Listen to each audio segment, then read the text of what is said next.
네, 반갑습니다. 허브경제 TV입니다. 이번 시간에 같이 볼 종목은요, 우리 에코프로 BM 같이 한번 보도록 하겠습니다. 오늘 하루도 우리 또 에코프로 BM 주주분들 굉장히 수고 많으셨고요. 우리 또 SK 이터닉스랜다. 에코프로 BM 같은 경우에는요, 오늘 뭐 단봉으로 거의 뭐 강보합봉이 나왔습니다. 뭐 위아래 큰 움직임도 사실 없었고, 그렇다고 해서 뭐 코스닥이 그렇게 강했냐? 사실 또 그것도 아니거든요. 오늘 뭐 삼성전자, 하이닉스만 움직이는 그런 하루다 보니까 코스피 안에서도, 코스닥 안에서도 그렇게 뭐 변동성을 보여주는 요소는 그렇게 많지는 않았습니다. 근데 오늘 정부가 어떻게 보면은 또 2차 전지 업체들에게는 조금 좀 긍정적인 내용이 좀 있어서 요거 한번 같이 보도록 하겠습니다. 정부가 이 내연차 판매 제한을 공식적으로 검토한다. 이런 발표를 했어요. 전기차 배터리 소재 기업들 가운데 특히 우리 에코프로 BM 수혜 볼 수 있겠죠? 내연차를 규제하면 정부가 근데 조금 기간이 좀 있거든요. 2035년 혹은 2040년을 기점으로 해서 내연기관차 판매를 중단하는 방안을 논의를 하고 있어요. 이미 유럽이 35년 내연차 퇴출을 결정했고 한국도 이제 글로벌 흐름을 따라가겠다라는 겁니다. 35년까지 전체 자동차 등록 대수 약 2,800만 대가 있다라고 해요. 그 중에 무공해차 1,000만 대, 즉 35% 비중을 끌어올리겠다라는 거예요. 35% 비중으로 끌어올리겠다. 현재 무공해차 비중이 한 3%밖에 안 된다라고 해요. 3%밖에 안 되는 상황에서 앞으로 한 10년 정도, 10년 남짓한 기간 동안 10배 이상 시장이 커져야 하는 상황이에요. 이 변화에서 사실 어떻게 보면 가장 좀 직접적인 수혜를 받는 분야가 바로 2차 전지 사업이죠. 그 중에서도 당연히 비중이 큰 양극재입니다.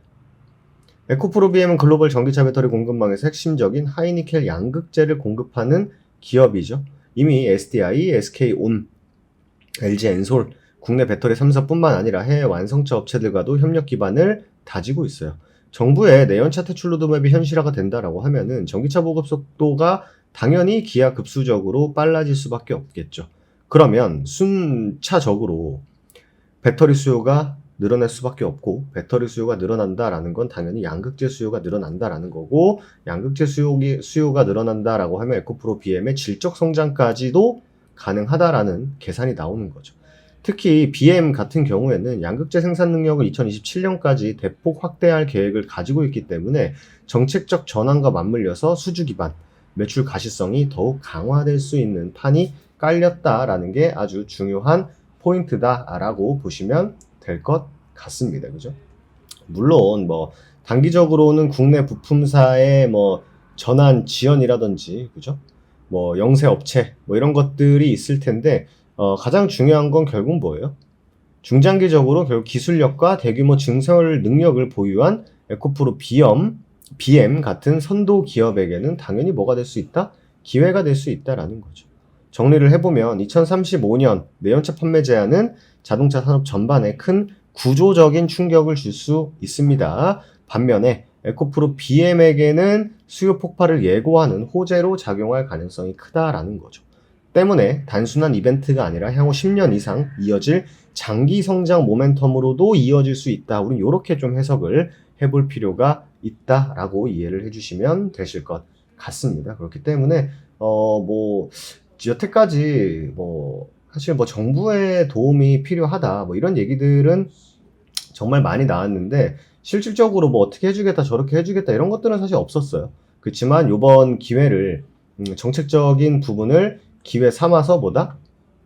바꿔 나갈 수 있다면 정책 수요도 우리는 이제 충분히 기대해 볼 수 있는 상황이 될 것이다 라고 이해를 해주시면 되실 것 같습니다. 물론 이런 것들이 바로바로 주가에 반영이 될 만큼 2차 전지 기업들의 이런 흐름들이 있는 건 아니에요. 이런 2차 전지 기업들의 흐름이 있는 건 아닙니다만 그럼에도 불구하고 뭐예요? 그럼에도 불구하고 없는 만 못하다. 그죠? 없는 것보다 훨씬 낫다. 없는 것보단 훨씬 낫다라는 관점으로 보셨을 때는 어차피 중장기적인 관점에서는 지금보다는 잘 되지 않겠냐? 지금보다는 잘 되지 않겠냐? 이런 관점으로 보시는 게 맞지 않을까라는 생각을 합니다. 그렇기 때문에 비록 지금이야 다시 한번 또 제자리로 돌아오려는 그런 흐름을 보이고 있는 건 맞습니다만 어쨌든 이젠 뭐 플러스에서 뭐 더 큰 플러스로 가는 것보다는 그죠? 마이너스에서 0으로 들어오는 그런 또 상황이기 때문에 지금 상황에서 우리가 뭐 이런 것이 뭐 나쁠 것만은 또 아니다. 나쁜 것만은 또 아니다라는 관점으로 보시는 게 맞지 않을까라는 생각을 합니다. 그렇기 때문에 지금 상황에서 조금 시간이 걸릴 수밖에 없어요. 시간이 걸릴 수밖에 없습니다만 그럴 땐 뭐 지금 시장에서 좀 주도 섹터, 주도주들로 어떻게 보면 좀 수익을 내 가면서 내가 또 시간을 벌어가는 투자가 현재로서는 가장 좀 적합하지 않을까라는 생각을 합니다. 그렇기 때문에 여러분들께서도 지금 상황에서 뭔가 뭐 아무것도 없네라고 하기보다는 뭐다? 아무것도 없네라고 하기보다는 뭘 하셔야 된다?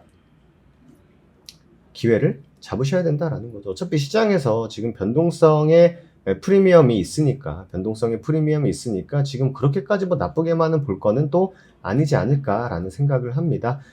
투자 정보 같은 경우에는요, 저영대TV 공식 텔레그램에 여러분들 부족하지 않게 그리고 꼭 아셔야 되는 내용들 위주로만 체크해드리고 있으니까 꼭 텔레그램 입장해 주시기 바라도록 하겠습니다. 오늘 하루도 여러분들 너무 수고 많으셨고요. 저는 다음 시간에 다시 인사드리도록 하겠습니다. 감사합니다.